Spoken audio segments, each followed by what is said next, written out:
मुख्यमंत्री देवेंद्र फडणवीस आज पुणे दौऱ्यावर. फडणवीस कृषी विद्यापीठाच्या कार्यक्रमाला उपस्थित राहतील. उपमुख्यमंत्री अजित पवार आज पुण्यातल्या शिरूर तालुक्याच्या दौऱ्यावर. अजितदादा आज विविध ठिकाणी कामांची पाहणी करतील. गोदावरी खोरे दुष्काळमुक्त करण्याचं माझ्यावर दायित्व आहे. जलसंपदा खात्याची मोठी जबाबदारी दिल्याबद्दल भाजपच्या वरिष्ठ नेत्यांचे आभार मानतो. राधाकृष्ण विखे पाटील यांचं वक्तव्य. नवीन वर्षाच्या पार्श्वभूमीवर मंत्री आशिष शेलार यांच्या मतदारसंघात रोषणाई कार्यक्रम. मंत्रिमंडळात उचित स्थान दिल्याबद्दल मी मुख्यमंत्र्यांचे आभार मानतो.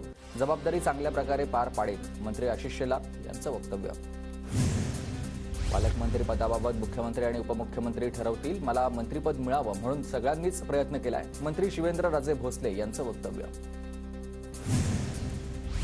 खातेवाटप एकमतानं झालं. पालकमंत्री पदाचा देखील प्रश्न लवकरच सुटेल. पालकमंत्री पदाबाबत वरिष्ठ निर्णय घेतील. पालकमंत्री पदावर मुरलीधर मोहोळ यांचं वक्तव्य.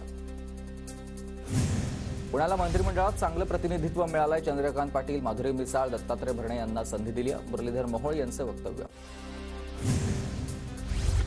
विरोधक निकाल पचवू शकले नाहीत म्हणून ईव्हीएमवर बोट ठेवतात. कार्यकर्त्यांना बरं वाटावं म्हणून मवियाचा ईव्हीएमवर रोष. अजित पवारांचा विरोधकांवर निशाणा.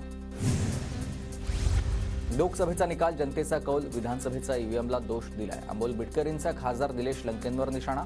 तर सन्मान निधी दिल्यानंच बहिणींनी दादांनाच आशीर्वाद दिलेला आहे. बिटकरींचं हे वक्तव्य. ज्या लोकांनी आमच्या भागाला दुष्काळी ठेवलं त्यांच्याशी माझा संघर्ष आहे आणि माझ्या भागामध्ये सुजलाम सुफलाम करण्यासाठी जे करावं लागेल ते करू. मंत्रिपदी वर्णी लागल्यानंतर जयकुमार गोरे यांचं वक्तव्य आहे.